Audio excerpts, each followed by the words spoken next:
How about some Breeders' Cup advice to stand by over these last 2 days? I turn to him often for relationship and work advice, but Scott Hazelton, I just need Breeders' Cup advice. Well, you could turn some of this Breeders' Cup advice into life advice. We'll get to that with Christina Blacker in just a few moments. But my word of advice is there are no upsets in the Breeders' Cup. You're going to see 20, 30 to 1 shots win this weekend at Keeneland Racecourse. But when you start to dig back through their past performances, you start to figure it out. So if you like a horse, don't back off of them because they are big prices. There are horses that will be that 10 to 20 to 1 range that shouldn't be because the action is going elsewhere. So stand by the horses that have gotten you to this point in time because these are the World Championships. And, Paulie, these horses have earned their way into these races in Lexington, Kentucky. Yeah, sort of a prelude to what I want to talk about, Scott, and it's back your own opinions. How many times do you get to the Breeders' Cup time and you hear, hey, this horse is training good. Oh, wait,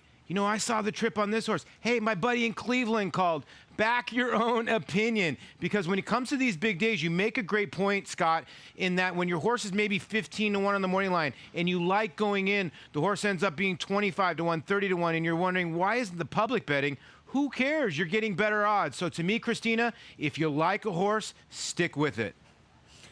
Paul, my advice, and as Scott touched on, maybe it's life advice. It's definitely advice if you're playing horses at Keeneland. I want you to find a fighter, a horse that's going to fight, whether it's on the lead or whether it's a horse that's going to come from off the pace. And here's a look at why. The stretch at Keeneland is especially long. We're dealing with a 1.1 mi oval, and we're going to take a look at a full-page graphic here, and you can see the stretch in feet at Keeneland on the main track, 1,236 feet. We're pretty close to Churchill Downs, and we always talk about how long the stretch is there. In fact, we are farther at Keeneland. On the turf course, we're still pretty far as well, considering that it's a 7.5 furlong turf course, 1,190 feet there. You want a horse that is going to give you everything they have because they have a long journey home down the stretch at Keeneland, and even when we cut back to the short stretch, 990 feet. It's pretty close to those ovals that are at the traditional mile at Woodbine and Gulfstream Park. That's my advice. Joaquin, what's yours? Christina, I think you want to enter the 2 Breeders' Cup days with a plan for you.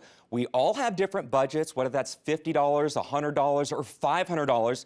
Figure out how many bullets you want to take into this thing. Know what wagers you have success with and pick what pools you want to get into. And Todd and Paulie, as we go back to you guys, there's 13 Breeders' Cup races over the 2 days. There's win, play, show, exactas, tries, supers, pick 3s, pick 4s, and the pick 6. I think it can help if you can be selective and have a strategy.